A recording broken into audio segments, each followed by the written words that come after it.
there, this is Datila, and welcome to a Wrestling Time Post Show. It is Monday, January 1st, 2024, and tonight I'll be talking about WWE Raw Day 1. Hi, JJ. Alright, so let's kick things off talking about the former WWE champion that was supposed to make their return tonight. So Triple H has said that tonight a former WWE champion was going to return. There was a lot of speculation as to who it could be, and I know with Andrade's contract ending with AEW on Saturday, a lot of people probably thought it was him. I kind of thought it was him. But earlier today, we did get this picture of The Rock and Nick Khan at the Rose Bowl. So that added speculation that, okay, it's going to be The Rock. Now, I have to say, the way this segment went down was pretty hilarious. If you smell what The Rock is cooking, The Rock wants Roman Reigns at WrestleMania 40 in Philadelphia. Yes, a lot of people are now speculating that, but let's get to it first. So, Jinder Mahal comes out, and it's so hilarious because if you look at the crowd's reaction, everybody's standing up, wondering who it could be. And Jinder Mahal's music hits, and everybody's just looking like, what the fuck? Like, even myself, I was like, oh my god, please let this be a twist. Please let this be like some like a swerve and stuff, you know? Because it's like, there's no way this is Jinder Mahal is the person they're talking about. Granted, he is a former WWE champion, so WWE didn't lie there. So he comes on, he's cutting this promo about how he's a unifier. He's basically cutting that old school anti-America promo. And at first I'm thinking to myself, like, okay, if he's cutting this promo, who could it be? And I kind of thought to myself, maybe Kurt Angle, Surgeon Slaughter, Hulk Hogan. But then the music hits and it's The Rock. He comes back. That crowd was so quiet during his entrance, you could hear a pin drop. Yeah, exactly, because everybody, hi Josh, because everybody thought it was going to be somebody else. They didn't think it was going to be Jinder. So basically, it ends up being The Rock, and he cuts his whole, The Rock has come back to San Diego. Kind of regret not going to that Raw, but, San Diego's like 4 hours from here, so, yeah, I wasn't going to do that. Great promo by the Great One. Yes, definitely is. And The Rock definitely saved this from being such a cringe-worthy promo by Jinder Mahal. And one of the things I like this, it's kind of like what he did with Austin Theory, where he was directing the crowd, and he basically called him the day one douchebag, which I thought was hilarious. And in typical Rock fashion, he makes a song for Jinder Mahal, which was so hilarious. Oh my god. He sings it in the form of the national anthem. And, Jinder Mahal in typical format, he attacks The Rock, and The Rock hits him with the spine buster and, of course, the people's elbow. Day one douchebag trending worldwide. That's believable. And so the ending is really what got people talking. So at the end, he basically asks San Diego, he tells San Diego that he's hungry and he wants to know, let me see, Jinder got hindered. Yes, he did. He got hindered. Best part was at the end when The Rock is, okay, I was just about to get to that. So he's asking San Diego where he should go to eat. He mentions a bar, a booth, and then he says, maybe he should sit at the head of the table, and the crowd starts chanting because for so long people have wanted The Rock versus Roman. Now the question is, where is it going to happen? If it happens at WrestleMania, which most people think it is, what does Cody Rhodes do at WrestleMania? We should have gotten Rock versus Roman here. It made perfect sense. WrestleMania went Hollywood again. Rock, or should I say Dwayne Johnson, is one of the biggest stars of all time. Made perfect sense here. The Rock versus Roman does not need the title. It really doesn't. At least in my opinion. And Cody Rhodes needs to finish the story. If they do Rock versus Roman at WrestleMania, where does that leave Cody Rhodes on finishing his story? Does Cody versus Roman happen at SummerSlam? I really don't think Roman Reigns needs to beat Hulk Hogan's record. But if that happens, does that mean Cody's going to lose again and we get Roman versus Cody 3 at WrestleMania 41? I will say Rock cost Reigns the title to Randy at Rumble Mania is Rock versus Reigns non-title. Then Rudy versus Cody for the title. Cody finishes story against Spencer. Okay, that's a pretty good idea.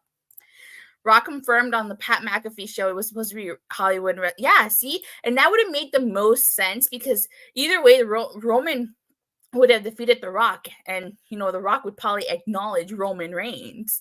And then we avoided Roman versus Cody. Honestly, Roman versus Cody should be happening at WrestleMania 40, not Roman versus Cody 2, but that's a whole different story. So I don't know if anybody's aware, but so this is from the West Australian. You can't really read the article because you need to subscribe. So PWI Insider actually has a report.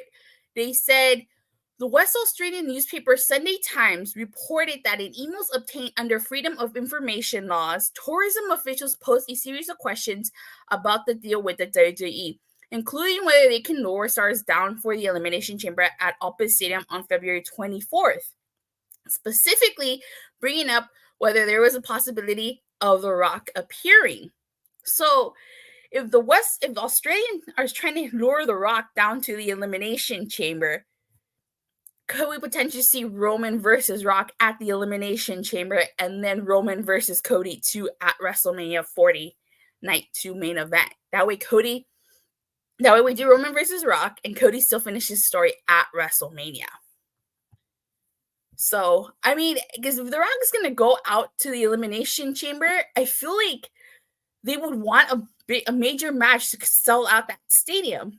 What's the biggest match? Roman versus Rock. But that's just my personal opinion. I think that it should happen at the Elimination Chamber. And Cody versus Reigns 2 should happen at WrestleMania. But what do you guys think? Let me know what you guys think. What do you guys think of this whole segment? Should Cody versus Roman happen at WrestleMania? Should you save that for SummerSlam? Where do you guys see all of this going? I guess right now it's too soon to tell. But we'll probably get a clearer picture after Royal Rumble and on the road to WrestleMania. Like I said, if these Australian tourism officials want The Rock and they're willing to pay for him, I can see Rock versus Roman happening at the Elimination Chamber. Okay. Let me see. I do get the appeal of this Mania for Rock Roman because it's number 40. Rock had his first match in Philly, and the crowd chanting Rocky in the city about Rocky movies is poetry. Cody finishing the story simply winning the WWE title. No one ever said it to be against Roman. That is true. That is true. It's just about finishing the story. Okay. So let's kick things off talking about Becky Lynch versus Nia Jax. I'm really surprised they opened with this match. And, I was not expecting the outcome that we got here. I actually thought this was a pretty decent match. This was not one of Nia Jax's best matches that she's had. This whole match was built on the fact that Nia Jax broke Becky Lynch's nose a couple years ago. Another broken nose. I hope not. I was really surprised that Nia Jax beat Becky. I mean, she hit her right in the face again. I was really concerned, like, holy smoke, especially because she was busted open. And she hit it with the Annihilator. I mean, I know they were in Nia Jax's hometown of San Diego, but I didn't think she was going to win. See, this is what it looked like. So I don't know if that's like she got another broken nose, maybe a busted lip, but that did not look good. Hopefully it's nothing too serious. But what did you guys think of this match? It wasn't a bad match. Like, this was actually a really great match. I liked it. We get Cody Rhodes promo, and this promo was basically him challenging Nakamura again to a match. Let's see, I had a lot of fun watching this match. Lots of great spots and callbacks at the end with Becky bleeding, having that callback to November 28th, as JJ says, long-term storytelling. Yeah. The man can have her nose broken and come back really ticked off. Oh, yeah. I think it'll come to a head at the Royal Rumble. So basically, this whole Cody Rhodes promo is supposed to set up another match with him and Nakamura next week on Monday Night Raw. We get Jey Uso and Kofi Kingston versus Imperium here. And this match does actually end with the referee stoppage. The referee stopped the match because there was this one spot where Kofi Kingston, he did like a drop kick. and the ref called for the bell. Like the way, if you look at the way Vinci landed, he landed kind of awkwardly. And so the doctor was checking up on him and the ref stopped the match. For everything people say about Nia, I thought she did really well there. Yeah, she did. She did fantastic. And like at least Vinci walked out on his own, but hopefully he's okay. Hopefully, he didn't get too seriously injured. But Kofi Kingston and Jey Uso won the match because of referee stoppage. Hope Giovanni's okay. Yeah, same. Hopefully he's okay. You agree with JJ? She honestly went a long way in changing my opinion on tonight. That's true. She has gone a long way, but maybe it's a testament also to Becky Lynch. She made Nia Jax look good. We get Judgment Day on the Miz TV. Now, I knew something was up because the Miz did not come out there in a suit and his glasses. He came out in his ring attire. So I knew this whole segment was going to lead to a match. Props to the ref for knowing to take care of people first and calling the match off. Yeah, definitely. Shout out to that ref for stopping the match. So the Judgment Day ends up just being R-Truth. And the Miz asked R-Truth if he's seen invisible people again. And it just made me laugh because he's obviously referencing Little Jimmy. And even R-Truth asked if Little Jimmy is here, which I thought was so hilarious. A nice little callback. Really, it was fun seeing an awesome Truth reunion. And you know how like Damian Priest is always asking people to rise to the Judgment Day? That's what Truth Seth that's what Truth does, and people actually rise. And like the Miz is asking R-Truth what his role in the Judgment Day is, and he says he's doing administrative work and PR because not too many people like Judgment Day. She's trying to make them likable. That segment was gold. So cool. We got to see Awesome Truth. Took me back to my middle school days. I need them to tag team again. I need that merch. But you know where I'm going with this. So Dominik and JD come out, and they're in San Diego. This is Dominik's hometown, and they're still booing the guy. So this leads to a tag team match. Player, holla. And it's the Awesome Truth versus JD MacDonagh and Dominik Mysterio. This was such a fun segment. Props to R-Truth. I've always said R-Truth, Orange Cassidy, and the Swingman Johnny Swinger are the kings of comedy wrestling and their respective companies. They are just so good at what they do. Anybody else in that role would just be cringy. National Treasure 3, Nicolas Cage for searches to save R-Truth. I mean, National Treasure. I said Nick. I actually really like National Treasure. I like both parts. I'm really disappointed we didn't get a third part. So Dominik does a 619 to R-Truth, and he still gets booed. He still gets booed. And like I said, 61. If you don't know by now, 619 is the area code to San Diego. Also a way off topic, but adorable pup sleeping behind you. It's so cute. Oh, thank you. That's my dog. That's one of my two dogs. Yeah, sometimes they're in the back. My favorite moment in this match was when R-Truth, even though he's teaming with the Miz, he ends up on Judgment Day's corner because he thinks he's a part of Judgment Day, and he tries to like tag himself in, and he ends up taking out JD MacDonagh, because you guys remember JD lost that Miracle on 34th Street match. And there was a loser leaves Judgment Day. So according to R-Truth, JD MacDonagh is not part of Judgment Day. So that shit was hilarious. Awesome Truth is victorious here. And I cannot wait to see what is the fallout from this. This was a very funny segment, funny match. I really enjoyed it. I know some people probably didn't like it, but I did. We get a women's world title match. It's Rhea Ripley versus Ivy Nile. And this wasn't really about the title itself. This was more about like Ivy showing what she can do. I knew from the get-go that she was not going to win this match. Oh, hi, Walter. She was not going to win this match, and it was really about showcasing what she can do. I've never seen Ivy Nile wrestle in singles competition. This is her first singles match, and she did a really good job. I don't watch NXT, as I've said before many times on this channel. So if anybody has a match from NXT that you can recommend, I know JJ, you watch NXT, so if you're still in the chat, what match do you recommend for me to check out of Ivy Nile? But, she was able to hang in there with Rhea Ripley. And let me see. I want Awesome Truth versus Judgment Day for the tag team. Oh my god, imagine that does happen. That would be really cool. Now, actually, that would be awesome. I was very sports entertained by the Awesome Truth match, and then was very wrestling satisfied with Rhea versus Ivy. They should have had a good balance. Yes, it certainly did. Ivy Nile kind of reminds me of Leia Hirsch in AEW a bit. Somewhere in the distance, I can hear Noah going, "Not my NXT, damn it!" But I digress. Yeah, I can hear him.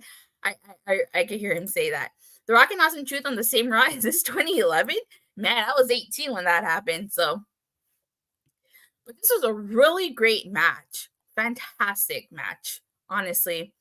And of course, like I said, Rhea Ripley was victorious. It's not surprised there.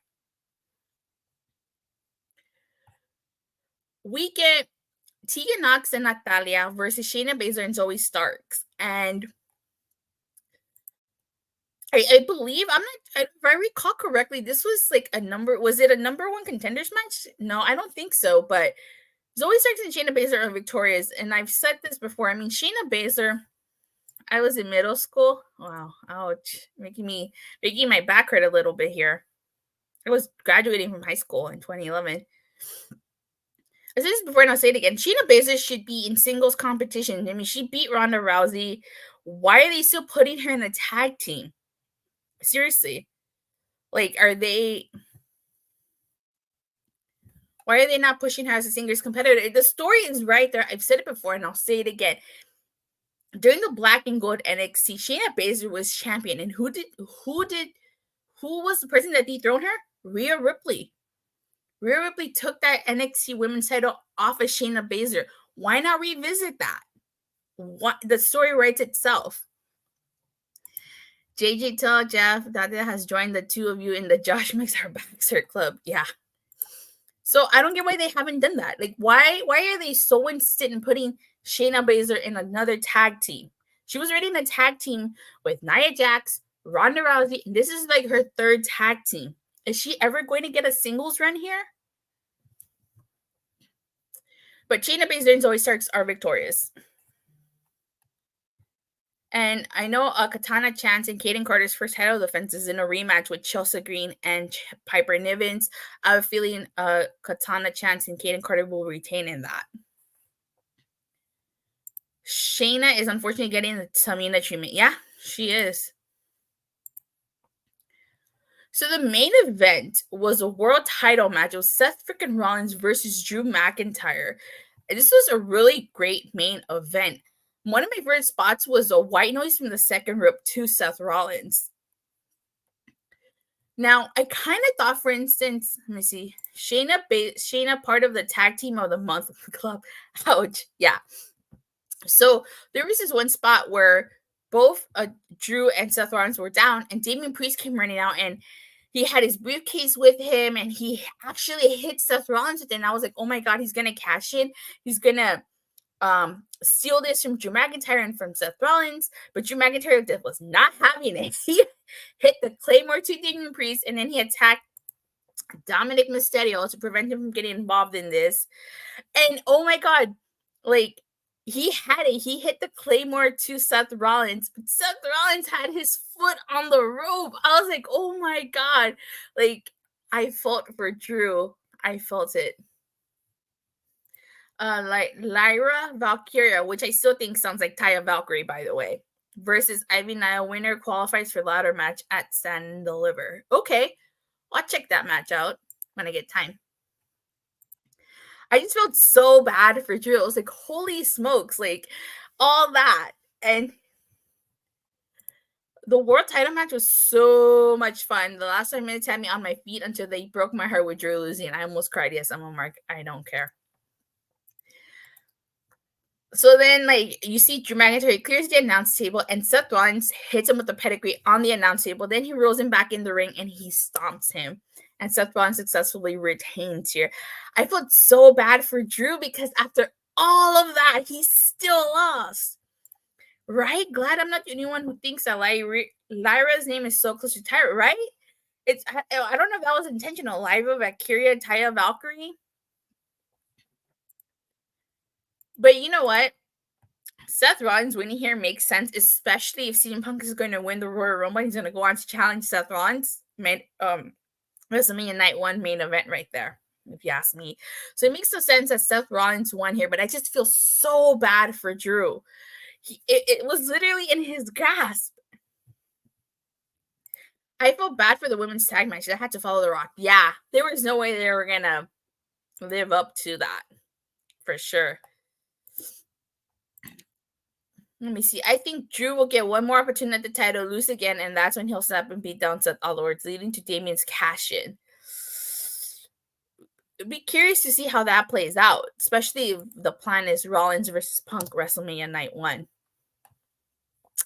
But overall, I thought tonight's Raw was actually pretty decent. I didn't think it was too terrible. There's a couple of things I disliked, and I really wasn't a fan. Let me see. I will say Seth versus Punk, like Rock versus Roman, doesn't need the belt. The world title match for Mania should be Priest versus Baszler. Okay. I wasn't a huge fan of the women's tag match. It's nothing against them. It was just between the other women's matches, I felt like was the weakest one. But it had a tough task, like JJ said, to follow The Rock. That was not going to be an easy task. In regards to The Rock segment, the whole anti-America thing I was not digging that at all. I felt like that was something out of Vince McMahon's creative playbook here. And I feel like it went on a little too long. It was longer than Austin Theory's segment, that's for sure. Agreed, 100. Agreed with what? But thank you. So with that being said, if I had to rank tonight's Raw on a scale from 1 to a Sean Spears perfect 10, I'd give it an 8 out of 10. I thought it was a pretty decent Raw with a few little things I disliked. But overall, really great Monday Night Raw. But with that being said, you guys, thank you guys all so much for watching and for the continued support. Please don't forget to like and subscribe. Make sure you hit that bell so you get notified whether I go live or release a new video. And as far as the reviews are concerned, I might watch NXT tomorrow. I may not. And if I do, I might do a review. But if I don't, I definitely will see you guys Wednesday after AEW Dynamite. Bye.